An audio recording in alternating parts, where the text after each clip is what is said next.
the current plan, like and this is a real administration plan, is because we have too many people coming into the border, we just fly them in.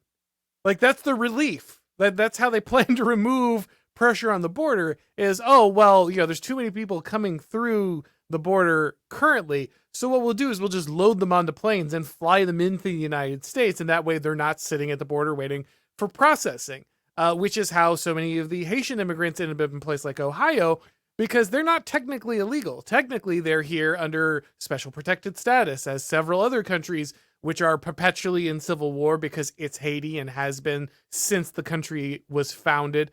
That they're in a dire scenario. So they don't even need to stand in line at the border. They literally get flown into the country. And once they're here, as you point out, they are being subsidized in every way. Residents of Springfield, Ohio, can't afford rent anymore because they're getting kicked out of their apartments so that people who are basically being given food stamp cards and all these other benefits can, come in and they can pay higher rents because the government is literally subsidizing them. We had to hear, this was the justification we got from everybody. Oh, well, they're revitalizing the economy. They're revitalizing the economy of Springfield, Ohio. I haven't had a single person explain to me why the economy of Springfield, Ohio couldn't be revitalized by just handing the people who live there the same amount of money. Like, you're handing the money out anyway. So why not just give it to the people who live in the town so they can build a business or buy a home or whatever, rather than literally importing people from a country that is currently undergoing a civil war where cannibal warlords reign in the country. Why not just hand the money to the people of Springfield, Ohio? But there's never any answer to that question. The eunuch press laid out that crap argument about, like, oh, they're revitalizing the Rust Belt in places, the cities that were disadvantaged and dying out now. That's like saying, take this report or whatever. Okay, we're going to revitalize your household by moving 3 Haitian men into it, and I'm sure you won't mind sharing like your food, your utilities, your wife, and stuff with them, because like the GDP in your household just went up. Yeah, way more economic activity. Way more. Yeah, exactly. I mean, it might be a bummer that some of your kids will be half Haitian or whatever, but hey, you've been revitalized. Congratulations, and that makes perfect sense to anybody who thinks about the nation as an actual nation. Like, if you have any roots in the United States at all, if you care about the people of the United States because you are one, your family, your friends are Americans, then you don't even need to be explained this. Like, no, people are not interchangeable. A Haitian is not just as good as a American. If you don't have those feelings about your own people, something's wrong with you. You are defective. You either have bad wiring or bad beliefs they're turning you into a maniac. People in the past, you would not have been appreciated for having those beliefs. You would have been viewed correctly as a liability to everybody around you. Yeah, you'd be an absolute degenerate. They would throw you out, rightly so. And Bog, isn't this a huge part of the problem? Look, so much of the right has bought into this argument too, right? Mike DeWine, the whole time is just like, he's the governor. He's a Republican, in theory, but in practice, he's just like, well, my only problem that you've dropped, these tens of thousands of people into these towns that aren't supposed to be there is that you didn't give us money for it, right? It's just that you didn't provide the funding. I don't care about the town. I don't care about its social cohesion. I don't care about the drunk driving and the crime and the skyrocketing real estate costs and the inability to get health care because they're swamped with all these people. Like, none of that matters, because all that we really care about is just the funding. And until the right, and the left is lost. I'm not even trying to convince them of this.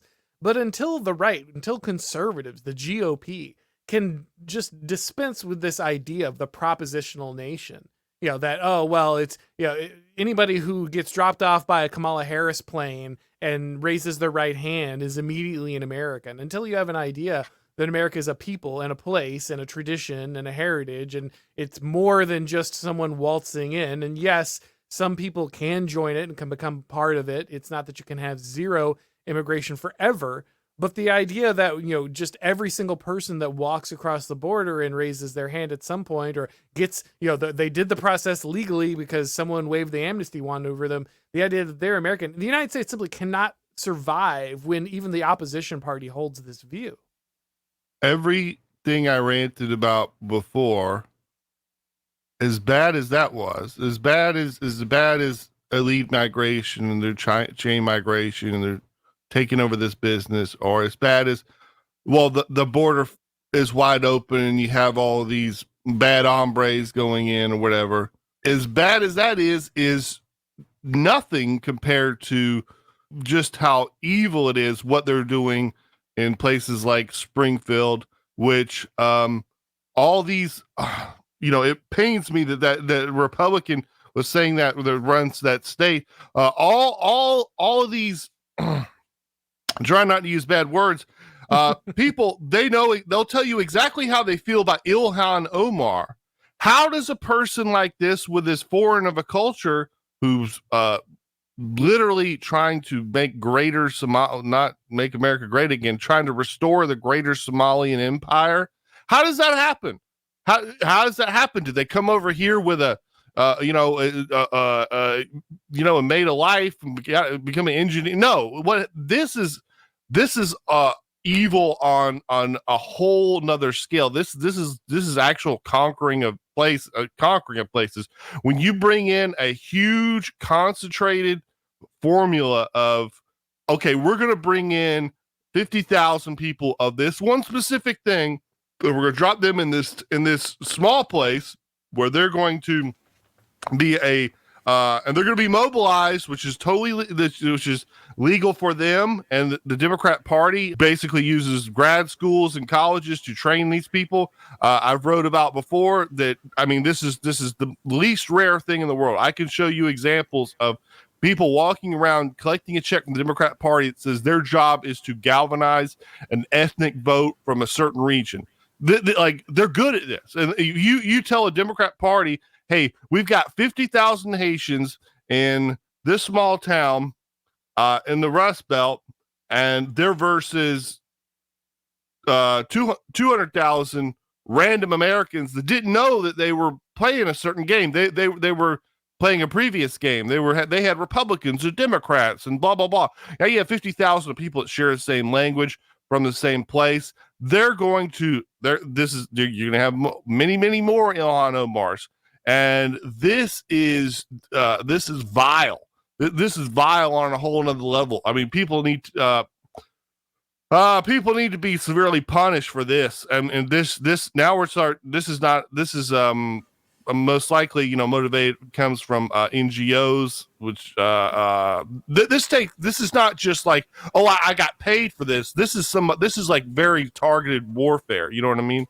Oh yeah, a lot of people need to spend the rest of their lives in prison, and that's the moderate position.